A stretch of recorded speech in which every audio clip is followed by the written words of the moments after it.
Hello, BookTube. All right, well, the people have spoken. And the verdict is unanimous for Trollope read-alongs to resume on this channel. As if this channel weren't boring enough. So I've been thinking about it. It gave me a perfect chance to go glomming at my Trollope collections, Oxford and Penguin. I was thinking that Trollope is famous for 2 books in series. The Palliser series of parliamentary novels and the Barsetshire series of rural clerical life. Each one of those is a long and beloved series by Trollope. And I've often thought, when I was looking at those books, I was thinking, I have a lot of them. I have both series in both Penguin and Oxford. And I was thinking, well, it must be nice to be a book in a Trollope series, because you're never alone, right? If you're Phineas Redux, then you have company. You have your predecessor novel, Phineas Finn.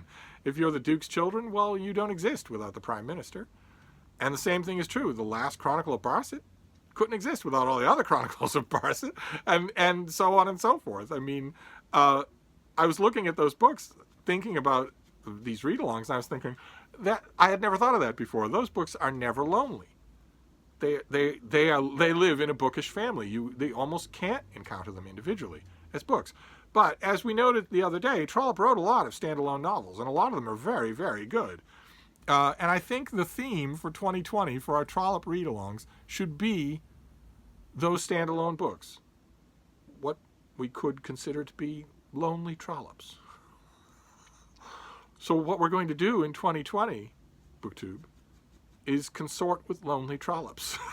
Are you up for consorting with lonely Trollopes, one after another? Good, good. Because that's what we're going to do. So we're going to start in March. We'll get a few of them done. I think I'm smart enough by now to know not to schedule anything for December. And it's too late for February. I know we're still in early single digits for February, but everybody has other balls in the air and whatnot. So we'll start in March. And we'll do March, April, May, June, July, August, September, that sort of thing. We'll do a Trollope novel a month. Is not going to kill anybody, and they're so enjoyable. And it's so much fun for me, because as many of these novels as I have taught for classes, there are as many that I haven't taught. And either one is a thrill.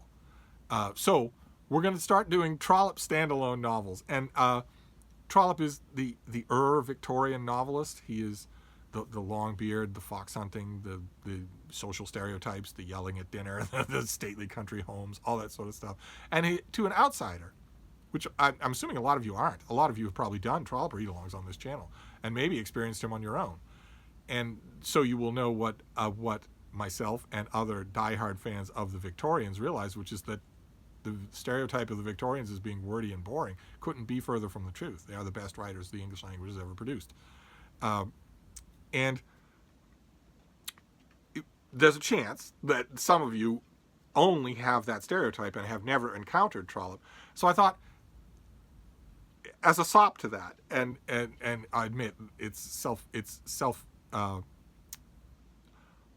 for me as well. I thought we would start with a book that's just a hoot, rather than the stereotypical Victorian social examination. I mean, it is that, but it's mainly just fantastic. It's just a fantastic story.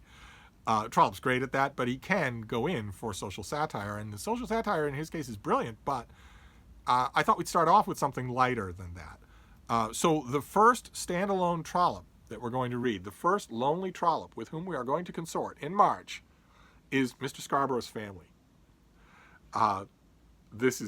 You're going to love it. If you haven't read it, you're going to love it. I know I said that a year ago about the Eustace Diamonds, and every single one of you who had not previously read it contacted me in one way or another and said, boy, you sounded completely sure of yourself when you said you're going to love this book. And boy, I did love it. You were right. Well, I'm right again. You're going to love this book. So that's what we're going to do for March. So let's see what that entails, shall we? So let's see here. Mr. Scarborough's Family has, 30,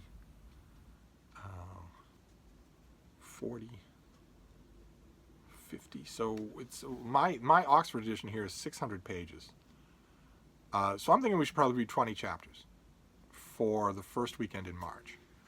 So we will read from the first chapter, which is Mr. Scarborough, to chapter 20, Mr. Gray's opinion of the Scarborough family. Okay? So I don't know what your edition is like or what your pagination is like. So let's say that for the first weekend in March, we will read the first 20 chapters of Mr. Scarborough's family and discuss in our 2020 year of consorting with lonely trollops. Okay? So there you go. The people have spoken. We're getting back on the trollop train. So I will see you all then, the first weekend of March. We'll do the first 20 chapters of Mr. Scarborough's family. If you have not read this book or heard anything about it, especially if you haven't read Trollope, you are in for a treat. We'll talk all about it. So I'll see you then. Thank you, BookTube.